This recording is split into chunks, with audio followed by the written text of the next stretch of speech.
It is January in the year 1692. The place, town of Salem of the Massachusetts Royal Province. The homes of the village are closed tight against the New England cold. Two girls become ill. The doctor's diagnosis? Bewitchment. Hi there, I'm Tommy Carbone, Maine author and regional explorer, and today on My Maine Matters, we're here at Scarborough's Black Point Cemetery.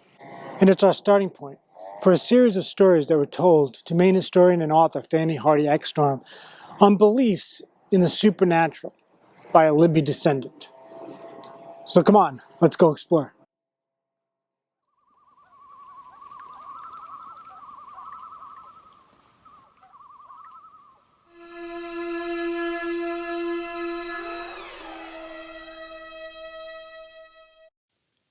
Tourists are often told Maine's Cape Island is known as Witch's Island. No, there are no witches there. The false name is given because the island was owned by Margaret Hamilton, and she often summered there between 1961 and 1985. Hamilton played Elmira Gulch, who was Oz's Wicked Witch of the West in the 1939 film The Wizard of Oz. In more recent adaptations, the Witch of the West is given the name Elphaba. I didn't see any flying monkeys around when I went, but I did take my daughter to walk the alpacas on the trails across from the island. Of course, there's no such thing as a witch, but that hasn't stopped some from telling stories of strange occurrences and their explanations of the causes. Today on My Maine Matters, we're going to review the journal notes left by Fannie Hardy Eckstorm about two Mainers she knew and their beliefs in the supernatural and witches. On a visit to the home of Charles Libbey, son of David Stone Libbey, Eckstorm was told stories that she was compelled to document, but she never published. So today, we're going to explore those wicked, weird tales and some other witch stories from Maine. The notes from Eckstorm document Libbey family stories from the 1800s. And in fact, we must go back even further, nearly 300 years to near the time of the Salem witch trials.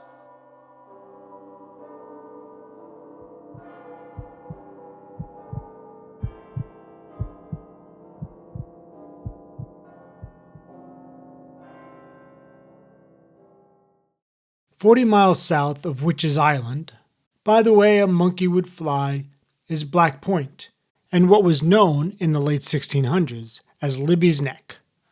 This is where a settler from England, John Neptune, made his home. And while he was dead some 10 years before the Salem witch trial saga began, his descendants lived through hearing of the horrors.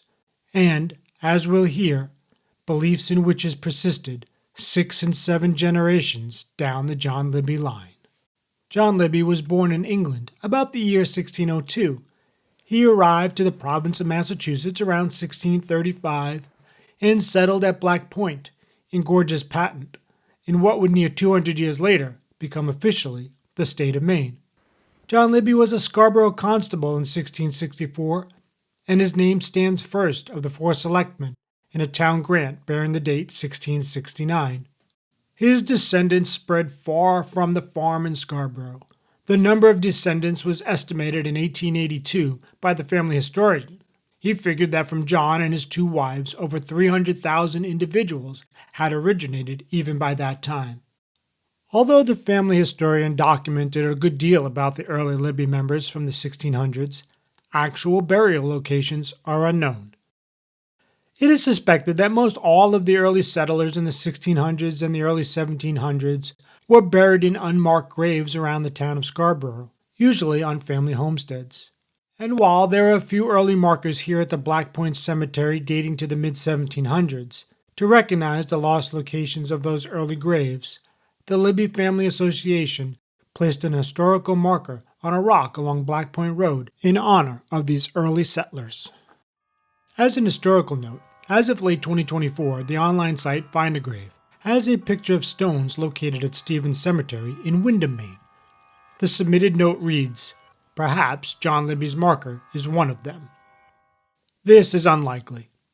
When I spoke to the Family Association board member, he told me it is doubtful that in 1682 John Libbey would have been buried miles inland over rough roads, far from the family farm in Scarborough. There is no known marker for John Libbey, who died in the year 1682. One line of Maine Libbies descended 6 generations later, from Assa Libby, who settled near Edinburgh in Howland, Maine. Fannie Hardy Eckstorm would come to know several of the children of Assa Libby quite well. But who was Fannie Hardy Eckstorm, and why produce an episode on stories she was told about the supernatural? If you've watched some of my prior shows, you'll recall I've mentioned Mrs. Eckstorm several times. As a reminder, Eckstorm was born to Emmeline and Manly Hardy in 1865 in Brewer, Maine. She was a graduate of Smith College, an expert on birds. She even was a skilled taxidermist for her father's extensive bird collection, which exists to this day. After college, she was the superintendent of the Brewer School District for a year. As part of her being a documentarian, she became a talented photographer, and this in the age of huge cameras and sensitive, fragile glass plates. Above all, she was a wicked cool explorer of the outdoors and diligent historian of Maine. Aside from an author of books, Eckstorm wrote for several journals and periodicals.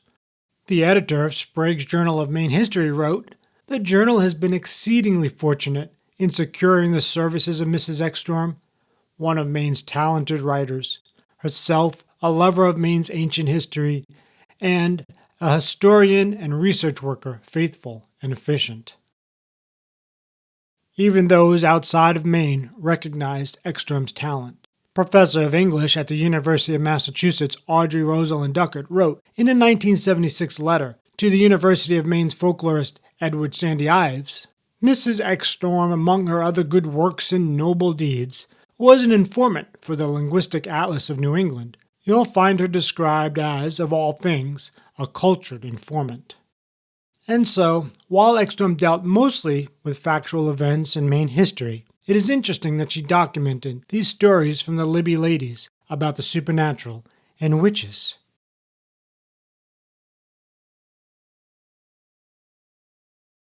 As the sources for the Eckstorm witch stories begin with Libbey descendants, we begin with Assa Libby. Assa was a 5th-generation descendant of Scarborough's John Libbey. On the 6th of December, 1815, when he was 29 and she 18, he married Abigail Cutler Stone, the Stone family being important for the narratives of this tale. As a side note, 89 years later, on the date of December 6th, David would be killed in the Maine woods. From 1815 until 1840, Assa and Abigail first lived in Edinburgh on the west bank of the Penobscot River, and then the adjoining town of Howland. David Stone Libbey was the famous Maine river driver. You can learn more about David in this video, or the books about his life. David Stone Libbey had moved his family to Newport after the Civil War, about 1870, to be closer to other family members, in particular his sister Abbe and his brother-in-law Charles Young. The Maine town of Newport was a fairly large town for northern Maine. On the outskirts of Bangor, Maine's largest metropolis at the time, many industries had sprung up in town along the Sebasticook River. The town industry would continue to grow even up to 1916, when Eckstorm would visit the Libbey homes. David Stone Libbey was a member of the H.G. Libbey Grand Army of the Republic Post No. 118 in Newport. Somewhere in the Libbey ancestry, David was related to the post's namesake, Hollis G. Libbey, but it is doubtful the two ever met. Hollis was the first man to give up his life from the town of Newport during the war.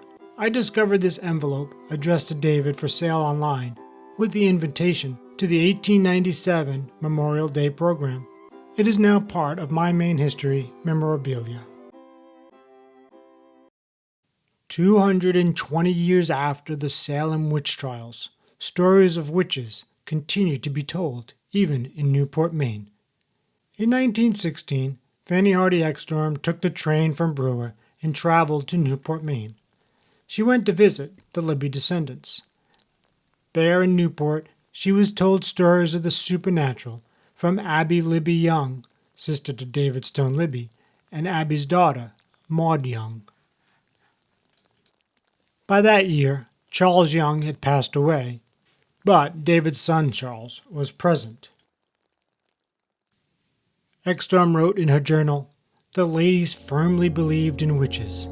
They said St. Albans was full of them."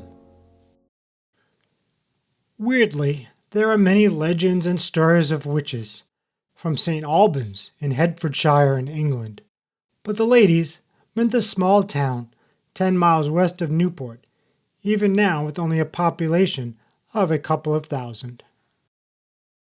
The first story the Libbey ladies told Eckstorm concerned a local blacksmith. They said he was plagued by a witch. She used to come to his shop as a black cat. Someone told him to throw a silver horseshoe at her, they said. One day when the cat came in, he heated a little silver horseshoe about the size of $1 and hit her on the flank. And the next day, the old woman was in bed with a burn on her hip. Story from Abbe and Maude Libbey. It wasn't from only outside the Libbey family for which the ladies told stories of the supernatural. Abbe believed her maternal grandfather had been affected. Eckstorm, in her 1907 book about David Stone Libbey, had written, Assa Libby married Abigail Cutler Stone. She wrote of Abigail, she was the daughter of David Stone, born 1768, and Deborah Chesley of Milford, Maine, people of staunch Massachusetts stock who came to Maine with a great immigration after the Revolution. Notice the name Chesley, the last name of Deborah.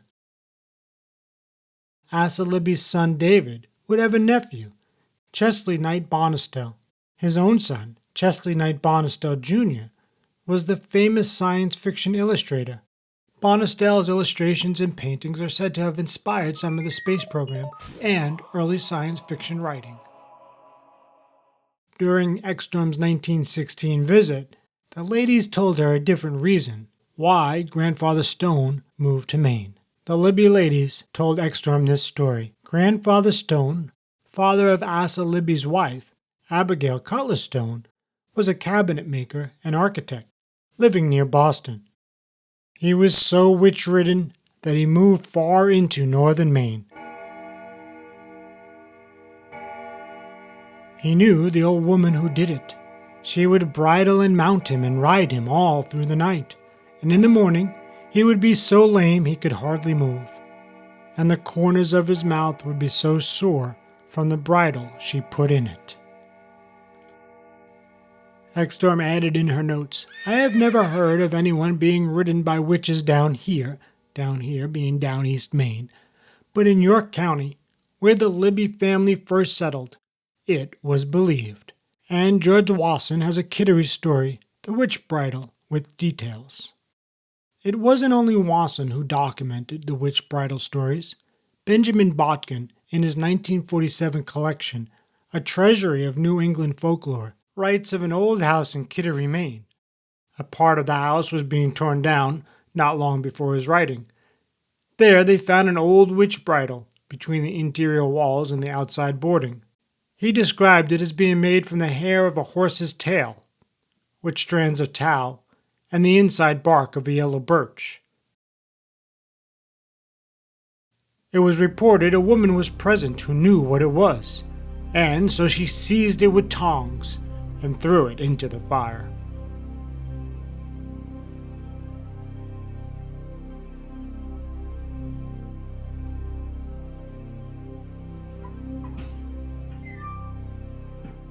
That same author wrote, that there were such things seems to be well authenticated. What these things were used for in practice is of course a matter of debate, or belief. It seems this part of what would become southern Maine was chock full of witch lore.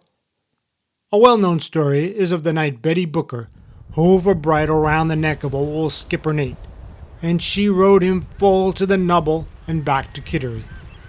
The theme and location of the story is very similar to the one Eckstorm references in her notes written by George Wasson. The tale of how old Betty Booker rode Skipper Perkins down New York is told as such. Betty Booker stood on the seawall and shouted in her shrill voice to Captain Perkins, who was on the wharf headed to his boat. "Bring me a bit of halibut, Skipper, when you get in." The skipper, knowing of the old woman, turned and said, "Show me your sixpence." A shiver went down his spine worse than a George's gale, when she instead gave him an ill-boding scowl and a shake of her wicked head, with its wild gray hair and nose of a hawk and eyes like a snake. From the helm, Skipper Perkins could feel her glare as she watched him sail away and conjured up a wicked gale.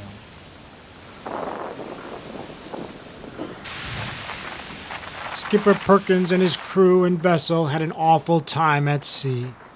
The Jonah followed them all the day with shifting winds, and not a fish for their nets. Back at home that evening, behind his locked doors, he heard the cracked notes of Betty Booker's voice. "I've come for me halibut, Skipper."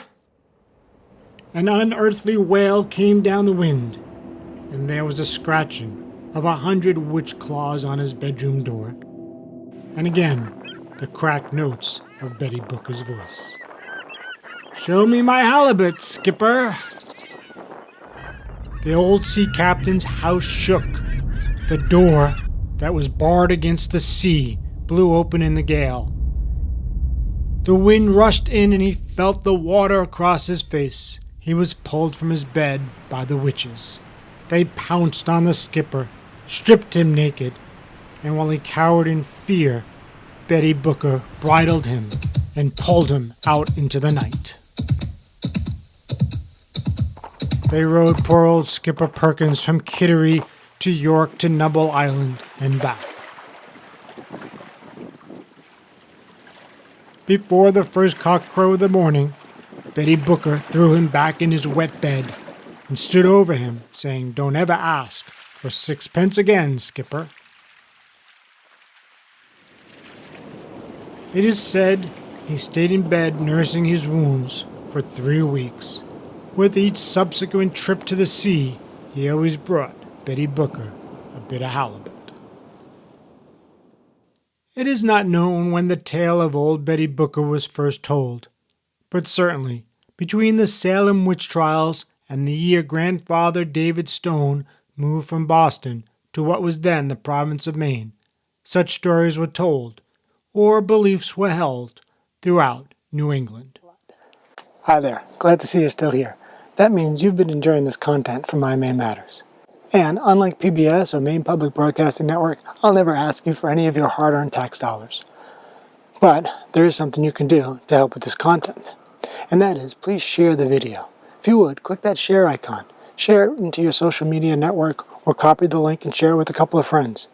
It not only helps me distribute the video, but it helps you, because then YouTube determines this is the kind of content you want to watch. So it's a win-win. It's just a way to help YouTube algorithm learn about the videos you like. Oh, and one more thing. To become a super channel supporter, please leave a short comment, because that helps with the algorithm even more to share the video with those who might like it. Thanks a lot. On that September day when Eckstorm visited the Libbey home in Newport, the stories went on deep into the evening. She wrote, "The young ladies told me of one Beal Dodge, said to have come from Belfast, but who drifted around, who was said to have sold himself to the devil. Fire, they said, would come out of any part of him, and his gaze was something to be dreaded. They said that once, in order to spite a farmer, he caused all his farming machinery, mower, etc., to go up to the top of the barn, where the farmer found them in the morning. They said that once he shut himself up in a blacksmith shop and made and tempered a scythe, and no one knew what he made it of or how he knew to do it. Eckstorm's journal notes continue. Miss Young told of once on the street of Newport, her seeing a man lecturing a crowd. There was just half a man, no legs, and she could hear him talk and see him gesture on the street corner. Someone, to whom she appealed, could see and hear nothing. She also said once she saw an elephant piling boards near a sawmill. And the stories went on. Once, Miss Young saw a house where there was no house, but on describing it to someone, she was told that she had described exactly an old house which used to be on the place.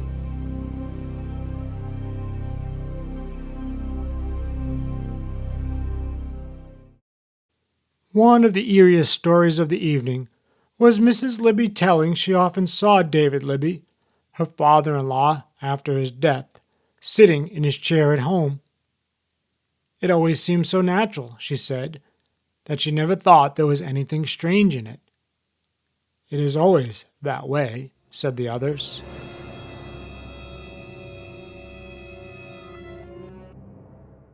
Even more strange stories were told to Eckstorm that night in Newport, Maine.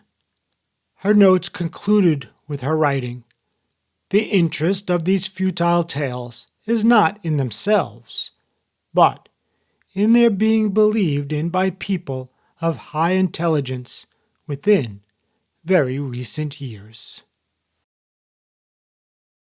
Eckstorm never published those journal notes from her visit to the Libbey homestead, but she left them to be found. Likewise, her book, Old John Neptune and Other Maine Indian Shamans, she held the publication until the year before she passed away. In that book, she told of the powers John Neptune was believed by some to hold. In her not believing in the stories told by the Libbys, did she believe in these powers of the Maine shamans?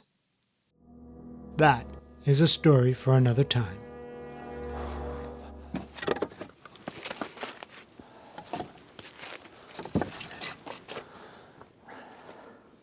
Well, as a Maine woodsman, I'm sure David Libbey didn't believe in the supernatural stories told by his sister Abbe, but that's just another case of don't believe everything you see on the internet, because surely John Libbey, who died in 1682 in Scarborough, Maine, wasn't buried up in Wyndham. I'm Tommy Carbone, and I'll see you out on the trail or in the next episode of My Maine Matters. Did you enjoy this episode from Tommy Carbone's My Maine Matters?